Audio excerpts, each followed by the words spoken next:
Welcome back to the Talking Hedge. I'm Josh Kincaid, and this is your Cannabis Business Podcast. Well, it looks like Canada found something to do with all that crummy cannabis they have up there that nobody wants to buy and that the black market is spending at least $5 billion on. They're going to turn it into oil for edibles.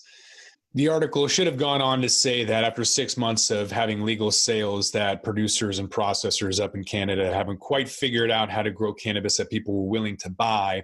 We're seeing that sales figures for oil specifically is dropping, and that's an anomaly on all trends. If you look at any legal state, oil has always gone up in sales. And if in Canada, the sales are going down, it's because they're going to the black market. And the data shows that approximately 5 billion was transacted in the black market. So the Canadian companies are hoping to capitalize on the launch of the new cannabis product categories later this year. They're building up inventories of cannabis oil, the key ingredient for those products, according to the latest data from Health Canada. Finished inventory of cannabis oil reached almost 60,000 liters through February, more than double that. So that's a fraction of what's needed to meet demand when the federal government enacts new regulations by October 17th for the sale of cannabis extracts, topicals, and edibles.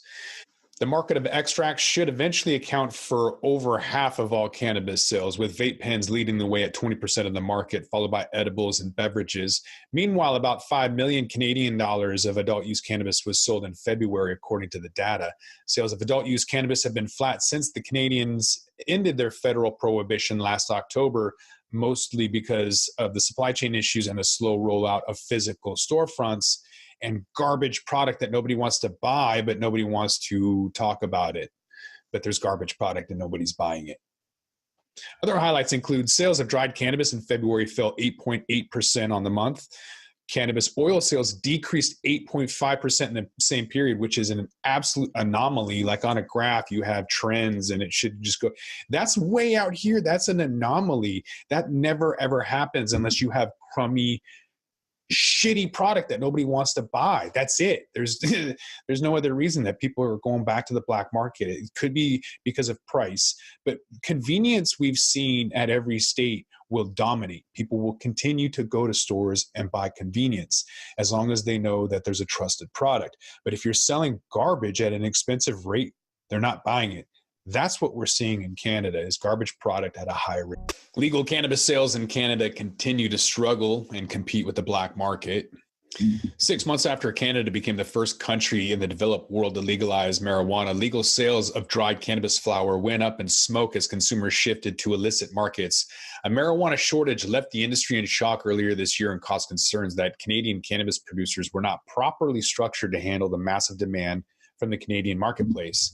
As a result, a majority of marijuana sales in the country, approximately 5 billion, were transacted on the black market, compared to 2 billion in legal sales.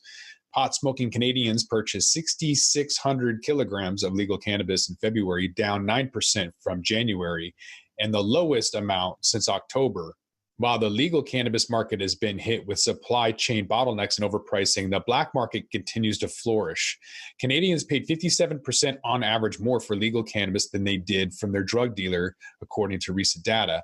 Since October, consumers purchasing legal cannabis paid $7.47 per gram on average, compared to buyers on the black market who paid on average $4.70 per gram. Industry experts believe the illicit markets will continue to expand by offering available cannabis to all. As long as a price differential exists, there is likely to be a black market because people go there and they can get a deal. As some Canadian companies expand, others are collapsing. Canadian cannabis firm Ascent Industries is cooperating with an investigation by British Columbia anti-gang police into certain activities at Ascent. The interim CEO said he's not sure if Ascent is the company being investigated. Perhaps the people formerly connected with Ascent or activities at Ascent are the focus for the investigation. It's an unfortunate story. All of their assets were recently sold for about $42 million. And they have problems in their Nevada office as well with the pending hearing. And they have some Oregon facilities with an edibles company. And ultimately, the whole thing just crumbled. They were supposed to have pre-roll automation, but unfortunately, none of that worked out. They decided that they wanted to sell oils in advance, and they got slapped by Health Canada. And apparently, they were working with maybe some gang members up in Canada. It's amazing what goes on behind the scenes. I don't even know what to say. And with that, we're going to roll this one up. I'm Josh Kincaid. This is the Talking Hedge. Don't forget to like, share, and subscribe, or don't. And I'm out.